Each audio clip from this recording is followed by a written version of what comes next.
नमस्कार. ह्या ब्लॉगमध्ये आपलं स्वागत आहे. तर आपण इथे देहूला आलो आहोत. मेन द्वारपाशी आलो. तर मेन द्वारापाशी जाण्याआधी मी तुम्हाला एक छोटीशी, आता इथं मध्ये गाड्या आहेत तर मी तुम्हाला काही गोष्टी सांगतो साईडला थोडंसं जाऊन, कारण की इथं कंटिन्यू रिक्षा वगैरे येतात आहेत.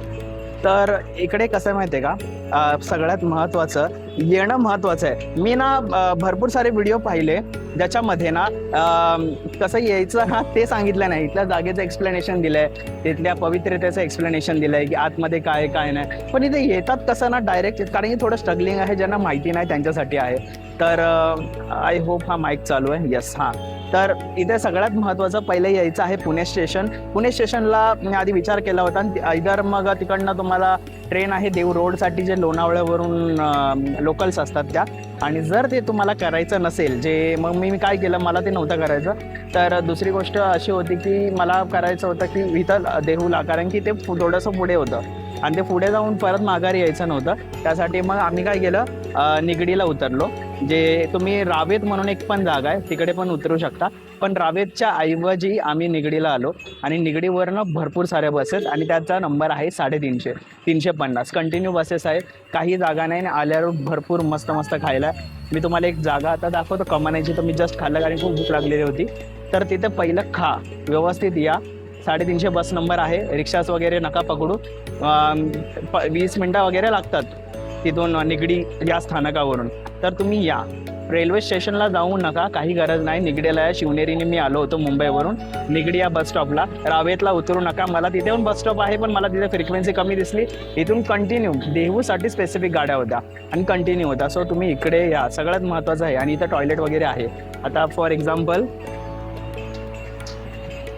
हा इकडे जे आहे मेन गेट आहे 14 ताळकरी मंदिर, आणि इकडे बघा, इकडे एक टॉयलेट आहे. तर हे ना छोट्या छोट्या गोष्टी ज्या ना सांगायच्या असतात, माहिती नाही, कारण की लोकांनाही धुंडतात की खायचं प्यायचं काय. युजली अशा ठिकाणी खायचं प्यायचं आहे, मग राहायचं काय.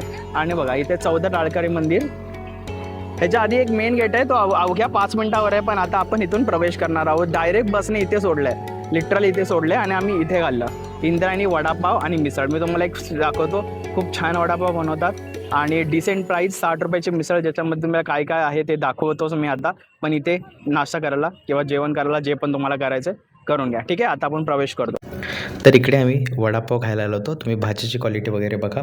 इथे मी युजली असे रिव्ह्यूज देत नाही किंवा रेकमेंड करत नाही, पण इथे जेन्युअनली मिसळ आणि वडापाव दोन्ही खूप छान होतं. मिसळ बघा, तुम्हाला तिखट लागलं तर दही, जिलेबी आणि क्वालिटी खूप छान असल्यामुळे मी ही जागा तुम्हाला रेकमेंड करतोय. तुम्ही तुमचा डबाही खाऊ शकता. तर आता आम्ही टाळकरी मार्गाद्वारे 14 टाळकरी मार्ग आहे आणि इकडे आम्ही नाश्ता केला होता आणि मग इकडून आपण सहज जातोय. सगळ्यात पहिल्या एंट्रीच्या आधी आपल्याला दिसतोय देहूचा चिंतामणी. तर आपण इकडेचं दर्शन करून घेऊया.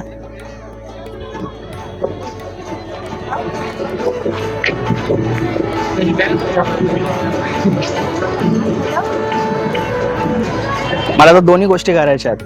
तुमच्या मला दाखवायचं पण आहे आणि दर्शन पण करायचं. आणि ह्याच्याच मागे दक्षिणमुखी मारुती मंदिर पण आहे, तर त्याचं पण आपण दर्शन करूया. पण इथलं पहिलं दर्शन करून घ्या आणि मग याच रोडने आपण पुढे जाणार आहोत. आणि जस्ट त्याच्या मागे जसं आपण पाहिलं होतं दक्षिणमुखी काळा मारुती मंदिर, तर ते आहे. याचंही दर्शन तुम्ही करून घ्या.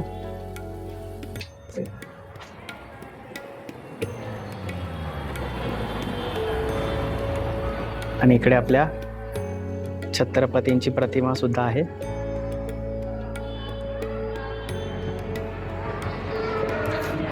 ह्या गेटच्या मागे गणपती मंदिर आहे. तर तुम्हाला इकडनं असं स्ट्रेट फक्त असं फिरून यायचं आतमध्ये, आणि हा इथे गेट आहे.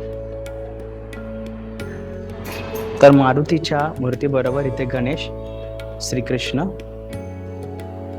त्याचबरोबर इथे नवग्रहांचं मंदिर सुद्धा दिलेलं आहे. तर आपण जे बघतो इथे थोड्याशा मूर्त्या वेगळ्यात, जे आपण आपल्या मुंबई साईडला बघतो त्या थोड्याशा वेगळ्यात. तर खूप सुंदर प्रकारे इथे नवग्रहांचं मंदिर सुद्धा आहे आणि त्याबरोबर आपल्या मारुती राहायचं. तर इकडे तुम्ही पाहू शकता, घेण्यासाठी भरपूर काही गोष्टी उपलब्ध आहेत. तर इकडे ह्या रोडने काही ना काही चालूच आहे घेणं. तुम्ही बघा इकडे. तर आता आपण सरळ सरळ चाललो आहे. मला एक्झॅक्ट रस्ता माहिती नाही आहे, पण तरी पण आपण हळूहळू जाऊया, सगळं माहिती पडेल. पण तुम्ही बघू शकता खाण्यापिण्याच्या सगळ्या व्यवस्था आहेत. त्यामुळे इथे खाण्यापिण्याची काही काळजी करू नका. खाण्यापिण्याची शॉपिंगची छान आहे व्यवस्था. सो तुम्ही इथं येऊन खाण्यापिण्याचं टेन्शन घेऊ नका. युजली अशा ठिकाणी नसतं, पण मस्त आहे जे आहे बघा. हे बघा, लहान मुलांसाठी हा रोडच पूर्ण भरलेलाच आहे आणि असलाच पाहिजे. अशा ठिकाणी सुविधा असणं गरजेचंच आहे. तर इकडे पण आहे, म्हणजे इन जनरल सामान आहे. ठीक आहे. बाकी तुम्हाला हार वगैरे, तुळशीच्या माळा वगैरे ह्या सगळ्या इकडे भेटतीलच. ते आपल्या पांडुरंग जसं मी नाव घेतलं तर इकडे एक आहे. अशा मूर्त्या वगैरे जे आपण युजली आपण बघतोच. आणि तुळशीच्या माळा वगैरे जर तुम्हाला ऑथेंटिक घ्यायच्या असतील तर इकडनं घेऊ शकता, किंवा आळंदीवरनं घ्या, कुठूनही घ्या, पवित्र स्थानावरून, पण ओरिजिनल घ्या. बस इतकंच आहे. ठीक आहे. तर आता बघतो दर्शनाचं काय. तर इथूनही तुम्ही इंद्रायणीच्या नदीला प्रवेश करू शकता. अनेक जागा आहेत प्रवेश करण्यासाठी. जस्ट त्याच्या बाजूला तुम्हाला काळ भैरव मंदिराचं दर्शन होईल. तर तुम्ही इथेही दर्शन करून घ्या. छोटंसं मंदिर आहे पण सुंदर आहे. ठीक आहे. आणि ह्याच्या जस्ट बाजूला पुन्हा तुम्हाला गणेश मंदिराचंही दर्शन घेशील. एक मंदिर होतं जे आपण एंट्रीला पाहिलं होतं, आणि हे दुसरं मंदिर आहे श्री गणेशांचं. आणि ह्याच्या अगदी बाजूला आहे महाद्वार, जिथे तुकारामांची शिळा मंदिर आहे अथवा मेन मंदिर आहे.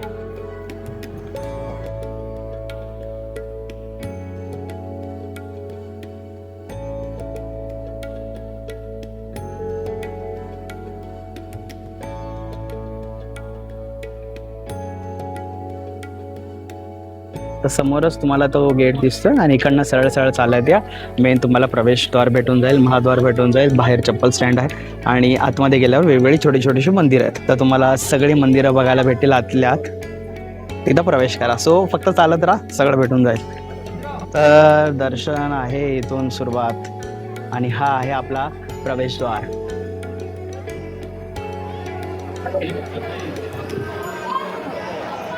चला.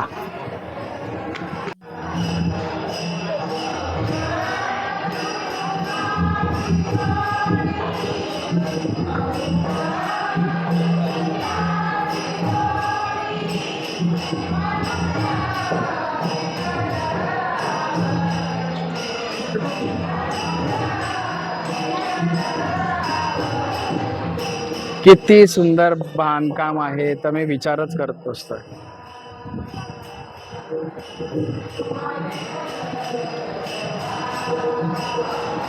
प्रदक्षिणेच्या सुरुवातीलाच आपल्याला मारुतीरायाचं दर्शन होतं. गणेशाचं तर आपण दर्शन करून झालेलं आहोत, आणि इथे प्रदक्षिणा सुरुवात झालेली आहे. आज कोणत्याही प्रकारची गर्दी नव्हती.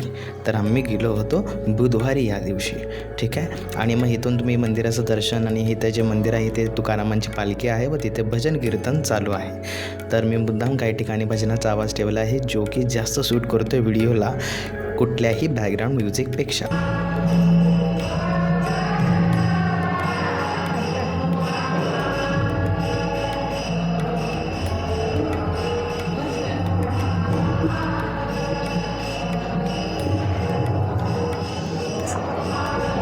आणि हा आपला वारकऱ्यांचा स्तंभ. बापरे.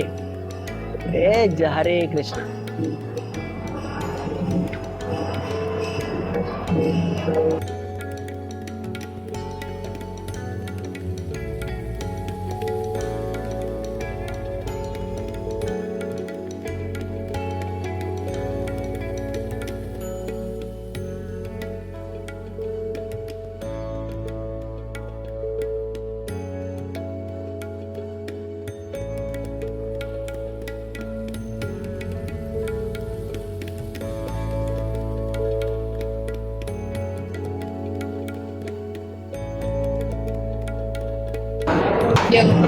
तर मंदिरात प्रदक्षिणा करत करतच आपल्याला येतं, आपोआप या लाईनीतून येतं असं आम्हाला वाटलं आधी काय, पण तिकडनं लाईनीत यायचं हे असं आहे. आणि इकडे जेवणाची व्यवस्था पण केलेली आहे. तर इकडे आहे काय कोणते मंदिर ते बघून घ्या. हरेश्वर मंदिर, तुकाराम मंदिर, शेळा मंदिर, तुकाराम महाराज हस्तलिखित गाथा दर्शन, आणि इंद्रायणी नदीची तुम्हाला मी दाखवेल. तर तुम्हाला जेवणाची व्यवस्था अजूनही चालू आहे. तर तुम्हाला करायचं असेल तर करू शकता. तर इकडे आहे अशी व्यवस्था, इथे बसायची व्यवस्था आहे आणि सुंदर प्रकारे इथे व्यवस्था केलेली आहे.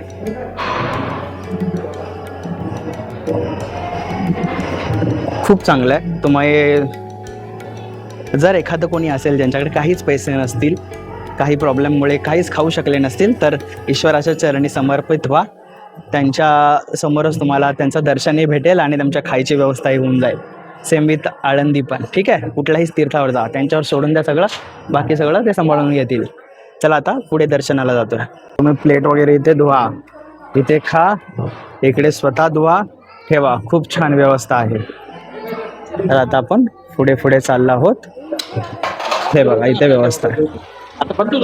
आणि हे मंदिर किती सुंदर आहे हे ना तुम्ही समोरून बघा, कॅमेऱ्यातून काहीच कळणार नाही. सिरियसली हे जस्टिस नाही करत कॅमेरा.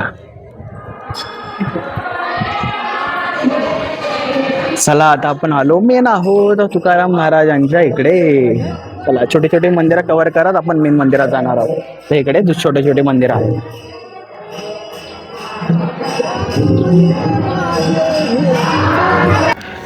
हे देहूमधील सगळ्यात महत्त्वाचं स्थान आहे, ज्याचं नाव आहे जगद्गुरू श्री तुकाराम महाराज मंदिर, शिळा मंदिर.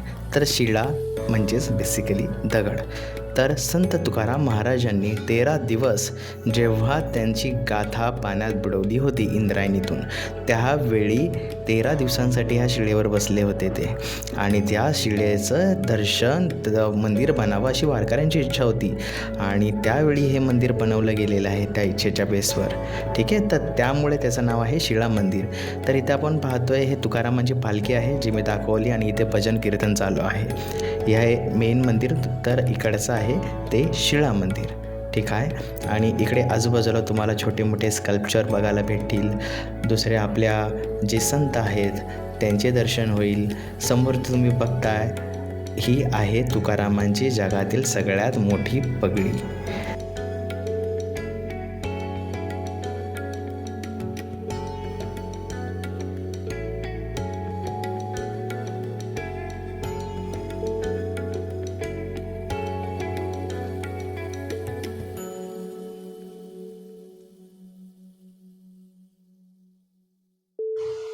तर इकडे गरुड राजांचं दर्शन करून इथे समोर आपल्याला मंदिर दिसतं जिथे तुकारामांची पालखी आहे. तिथे भजन कीर्तन कंटिन्युअसली चालू होतं जे तुम्ही पाहू शकता. आणि इथूनच आपल्याला स्वयंभू विठ्ठल रुक्मिणीचं दर्शनही भेटतं. आणि इथे आहे हे तुकारामांची हस्तलिखित गाथावर हस्तलिखित अभंग. तर तुकारामांचे हस्ताक्षर असे काही होते असे इकडे लिहिण्यात आलेलं आहे, तर तेही तुम्ही पाहून घ्या. तर अशा प्रकारे इथलं दर्शन पूर्ण झालेलं आहे. तर तिकडून परत प्रदक्षिणा चालू होते आणि असं फक्त तुम्ही असं गोल फिरा, म्हणजे तिकडनं तुम्ही चालू करा, तिकडनं चालू करा आणि असं गोल फिरून सगळं विठ्ठल रुक्मिणीचं दर्शन. ह्याच्यामध्ये तुकारामांची पालखी मेन मंदिर आहे. ठीक आहे, शिळा मंदिर. चालेल. इकडे काही मंदिराच्या विविध प्रकारच्या टायमिंग्स इथे दिलेले होते, तर ते टायमिंग्स तुम्ही स्क्रीनशॉट करून घ्या किंवा व्हिडिओ पॉज करून पाहून घ्या. हे ऑफिशियल आहेत. महाद्वाराच्या उजव्या बाजूलाच आहे श्री जगद्गुरू तुकाराम महाराज जन्मस्थान यांचा वाडा, तिकडे जाण्याचा मार्ग. जर तुम्ही पाहाल तर मागेच माझ्या महाद्वार आहे आणि महाद्वाराच्या अगदी उजव्या बाजूलाच तुम्हाला हे दिसेल आणि इकडूनच महाद्वारातूनच तुम्हाला तो वाड्याचं दर्शन होतं जे तुम्ही इथे पाहता आहात. तर ह्याच्या बाजूलाच संत विश्वेंबर महाराज मंदिर हे आहे. पण सर्वप्रथम आपण तुकाराम महाराज जन्मस्थान मंदिर इथे जाणार आहोत. इथे तुम्ही पाहाल तर एक जुना वाडा आहे, एक त्यांचं जिथे ते जन्मले, जिथे त्यांनी आपली वेळ व्यतीत केला, तिथलं जे वास्तू आहे त्याचं हे दर्शन आहे. जर तुम्ही आतमध्ये गेलात तर तुम्हाला विविध प्रकारच्या सुंदर अशा परमेश्वराच्या ओव्या, त्यांच्या अभंगातील ओव्या बघायला भेटतील. जय जय राम कृष्ण हरी म्हणत तिथे रामकृष्ण हरी विठ्ठल केशवा मंत्र हा जपावा सर्व काळ, अशा प्रकारच्या अनेक ओव्या तुम्ही इकडे पाहू शकता. अनेक सुंदर सुंदर पोस्टर पाहू शकता. इकडे जास्त छेडछाड नाही केलेली आहे, म्हणजे जुनं जे कन्स्ट्रक्शन आहे, जुनं जे जागा आहे त्याला त्या प्रकारे ठेवण्याचा पूर्ण छान प्रयत्न आहे. तर इथे तुम्हाला तुकारामांची विठ्ठल रूपात दर्शन होईल. म्हणजे विठ्ठल कसे कमरेवर हात ठेवून उभं असतात तशा प्रकारे हे तुकाराम महाराजांचं दर्शन आहे. त्याच्या बाजूला 108 तुकारामांचं नावं आहेत. तर विविध जन्मांमध्ये विविध प्रकारे त्यांचं दर्शन तुम्ही घ्याल. जर तुम्ही त्यांच्या प्रकारे व्यवस्थित जाणाल तर तुम्हाला माहिती पडेल की वेगवेगळ्या युगात त्यांनी वेगवेगळे जन्म कसे घेतले होते. बाजूलाच त्यांच्या पत्नी जिजाबाई यांचं दर्शन भेटेल आणि हे त्यांचं राहते घर असं त्यांनी स्पष्टपणे इथे लिहिलेलं आहे. तर जिजाबाई हे साधारण नव्हत्या. इव्हन ते भांडण करत होते पण ते साधारण तर अवश्य नव्हते, कारण की तुकारामांच्या पत्नी होत्या त्या. साधारण कसं असू शकतात. आणि इथे विश्वंभर मंदिर म्हटलं एकदम बघून घ्यावं. तर इथं मी तुळशीची माळ घेतली आहे इकडनं आणि मी मंदिराच्या समोर गेलो आहे. माझी जी जुनी माळ आहे ती आहेच, पण ही नवीन घेतली कारण ही तुटली होती मध्ये, तर ती पुन्हा गेली होती. आणि आता इथे स्वयंभू मूर्ती आहे विठ्ठल रुक्मिणीची, तर म्हटलं की त्यांच्या चरणांशी आपण लावून आणावं.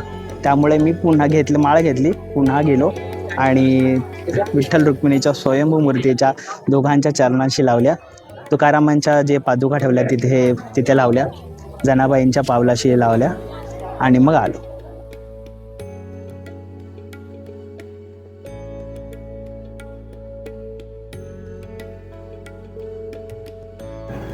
इंद्रायणीच्या नदीचं मला शेवटी दर्शन करायचं होतं पूर्णपणे.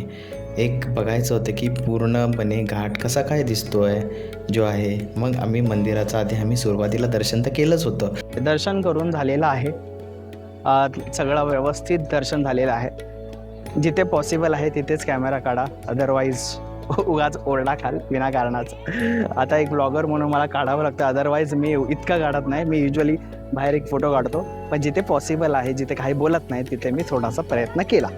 ठीक आहे. तर आता आपण चाललो आहोत गमनाकडे. आता हा आहे मेन त्यांचा आपलं जिथून 14 टाळकरी द्वार, आणि ह्याच्या अपोजिट रोडला जर तुम्ही सरळ चालत गेलात तर तुम्हाला दिसेल वैकुंठ गमन स्थान. जर तुम्ही इथून पाहाल तर इथूनच दिसतंय हे वाला. ठीक आहे. तर आपण इथे जाणार आहोत. इंद्रायणी नदीच्या काठाशी चोखोबांचं मंदिर आहे, जे आपण ऑफकोर्स विसरू शकत नाही. तर आपण त्यांच्याही दर्शन घेऊया.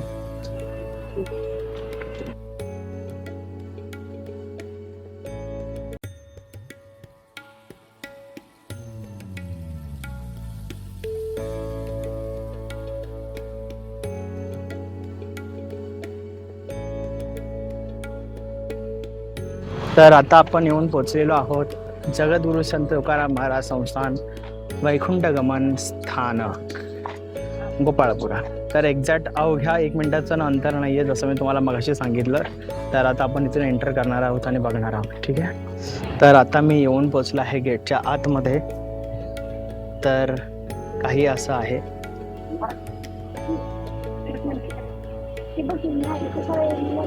इकडून एंट्रन्स करायचं आहे. इकडे बोर्ड आहे पण इकडून एंट्रन्स करायचं आहे. तर जागा तर खूप मोठी आहे. आय थिंक ही राहण्याची व्यवस्था पण आहे इकडे. तर काही मंदिर सगळ्यात पहिलं आपण जाऊया. फोटो काढण्यास ऑफकोर्स मनाई आहे, पण हे स्थान जे आहे जिथे तुकाराम महाराजांचं वैकुंठ गमन झालेलं ते हे स्थान आहे.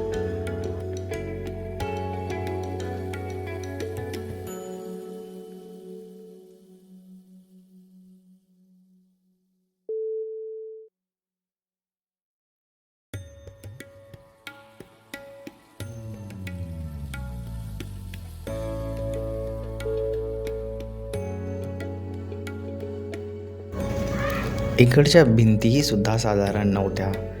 जर तुम्ही इकडे आलात तर तुम्ही सुंदर सुंदर स्कल्पचर पाहू शकता जे तुकाराम महाराजांच्या जीवनाशी रिलेटेड आहेत. तिथे सुंदर सुंदर अभंग किंवा त्यांच्या ओव्या पाहू शकता. आणि हे जे प्रसंग आहेत त्याच्या रिलेटेडच बाजूला ते ओवाळलेले आहेत. ठीक आहे, तर ते समजून घेण्याचा प्रयत्न करा. हे वैकुंठ गमनाचं खूप सुंदर दृश्य इथे कोरलेलं आहे. त्यांच्या जीवनातल्या ज्या महत्त्वाचे जे क्षण होते किंवा महत्त्वाच्या त्यांच्या ज्या गोष्टी होता, और आपण म्हणू शकतो की त्यांच्या जीवनातल्या ज्या काही लीला होत्या त्या इथे सुंदरपणे दर्शवलेल्या आहेत. आणि ते काय होते जर समजून घ्यायचं असेल तर बाजूलाच त्यांचे अभंग किंवा ओव्यातला काही भाग टाकलेला आहे, ज्याच्यामधून तुम्हाला ह्या गोष्टी कळून येतील की हा प्रसंग काय आहे, जर तुम्हाला ते माहिती नसेल.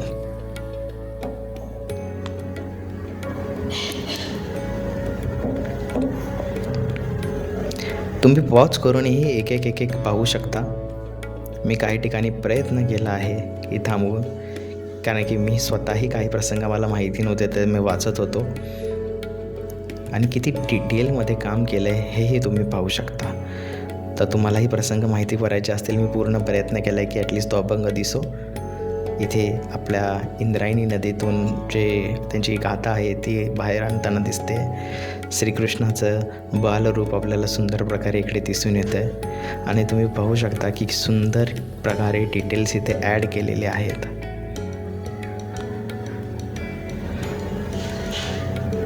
असं खूप सुंदर दृश्य तुम्ही पाहाल. आणि शेवटी आपले तुकाराम आणि विठ्ठलाचं सुंदर स्कल्पचर. इकडे बाजूलाही काहीतरी कन्स्ट्रक्शन चालू आहे, डेफिनेटली ते तुम्ही पाहू शकता. आणि इकडे आय थिंक भक्त निवास पुढे जाऊन होईल. सध्या आम्ही तिथे गेलो होतो पण तिथे काही नव्हतं.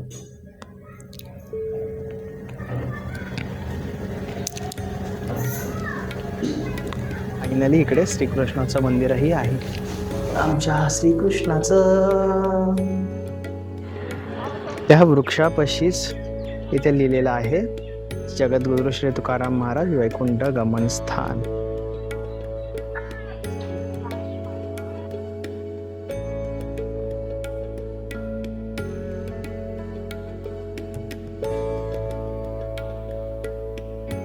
तर मी सध्या आलेलो आहे तुकाराम महाराज गाथा मंदिर. तर हा आहे गेट आणि हे आहे तुकाराम महाराज गाथा मंदिर. तर ओव्हरऑल काहीतरी असा नजारा आहे. आपण पुढे जाऊन पाहूया. तर तुम्हाला जर गाथा आपलं तुकाराम महाराज मंदिरापासून जर पुढे यायचं असेल, तुम्हाला तुकाराम महाराज मंदिरापासून जर इथे यायचं असेल तर 1 किलोमीटरचं अंतर आहे. आणि त्या 1 किलोमीटरच्या अंतरात तुम्हाला 10 रुपये तुम्ही रिक्षा देऊन 10 रुपीज पर सीट असं. भरपूर लोक चालत पण येतात, ज्यांना सवय आहे त्यांना, ज्यांना नाही आहे त्यांनी कृपया करून 10 रुपये सीट. पटकन 2 मिनटात आलो आम्ही आणि पोचलो तुकाराम गाथा. हे बघा किती सुंदर नजारा आहे, खूप मोठा आहे. तिथं भक्त निवास आहे, अर्थात म्हणजे तिथे राहण्याची सुविधा आहे, त्याचा अर्थ तो आहे. आणि इथून आहे मंदिर. चला आपण जाऊया इथून आणि मंदिराचं दर्शन घेऊया. तर तब्बल मी माझ्या माहितीप्रमाणे इथे अराऊंड 4,500 पेक्षा जास्त अभंग टाकलेले आहेत. जसं आपण काशी बनारसमध्ये गेलतो त्यावेळी कशा तिकडे ज्या प्रकारे टाकलेले होते रामचरित मानस युजली भेटतात आपल्याला तिकडे, तसं ह्या प्रकारे तुकारामांचे अभंग इकडे तुम्हाला बघायला भेटेल. चला आपण जाऊया.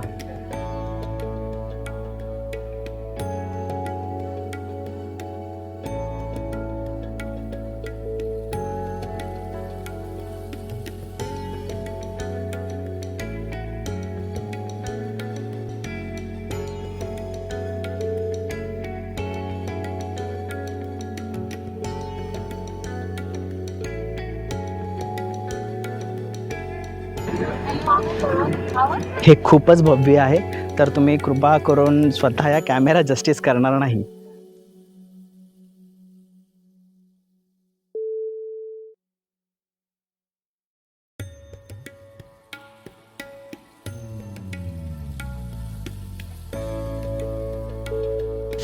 इथे तुम्ही पाहू शकता तुकारामांच्या गाथा मंदिरात जर तुम्ही आला तर खूप जबरदस्त मोठ्या लेवलला कन्स्ट्रक्शन केलेलं आहे. त्या प्रकारेच तिथले डिझाईन्सही पाहू शकता. तुम्हाला जर विश्रांती करायची असेल तर इथे अशी जागा आहे. तुम्ही आतमध्ये बसलात तरी सध्या तरी कोण काही बोलत नाही आहेत. आत म्हणजे तुम्ही इकडे जिथे गाथा त्यांच्या कोरलेल्या आहेत तिकडे. तर इकडे एक मिनी स्कल्पचरही त्यांनी टाकलेलं आहे किंवा मॉडेल, स्कल्पचर बोलण्यापेक्षा model it's a correct word. तर इकडे जो मॉडेल आहे मिनी मॉडेल तुम्ही पाहू शकता. तर तुम्ही बघा मिनी मॉडेलमध्येच किती भव्य दिव्य हे दिसतं आहे आणि हे त्यांनी ऑलरेडी रियालिटीमध्ये साकारलेलं आहे, जिथे आपण ऑलरेडी दर्शन करायला आलेलो आहोत.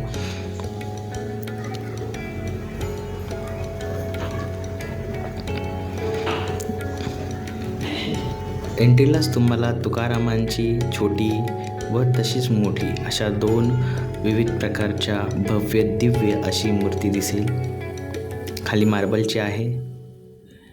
वरच्या मटेरियलची मला माहिती नाही आहे, जी तुकारामांची मोठी मूर्ती आहे, पण ती स्कल्पचर ह्याचं बनवूनच पुढे त्याला प्रोसीड केलं आहे हे नक्की. तर तुम्ही पाहू शकता तुकारामांची जी गाथा आहे, त्यांचे जे अभंग आहेत किंवा ज्या परमेश्वराच्या आपल्या थोडक्यात लीला आहेत असं म्हणूया, ते इकडे कोरलेले आहेत. सगळीकडे श्रीराम कृष्ण हरी, राम कृष्ण हरी, राम कृष्ण हरी असं परफेक्ट लिहिलेलं आहे. कुठेच जागा ह्यांनी मोकळी सोडलेली नाही आहे. हे तुम्ही जे पाहताय हे काही नॉर्मल गोष्टी नाही आहेत. हे जे मी कॅमेरा गोल फिरून दाखवतो आहे, हे तुकाराम महाराजांनी वेगवेगळ्या युगात वेगवेगळ्या प्रकारचे जे काही जन्म घेतले होते ते इकडे थोडक्यात दर्शवलेले आहेत. आणि ते काय आहेत ते तुम्ही स्वतः येऊन बघा.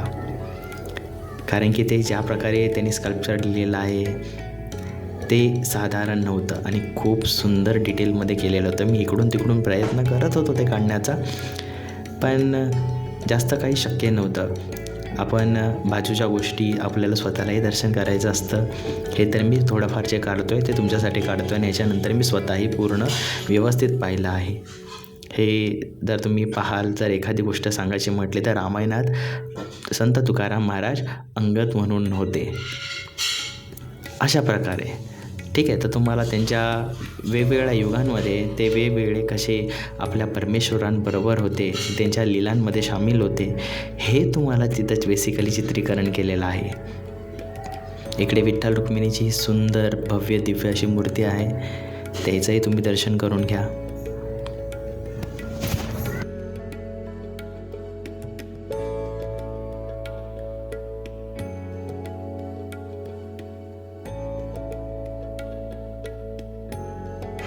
तर अशा प्रकारे देहूची यात्रा संपन्न झालेली आहे.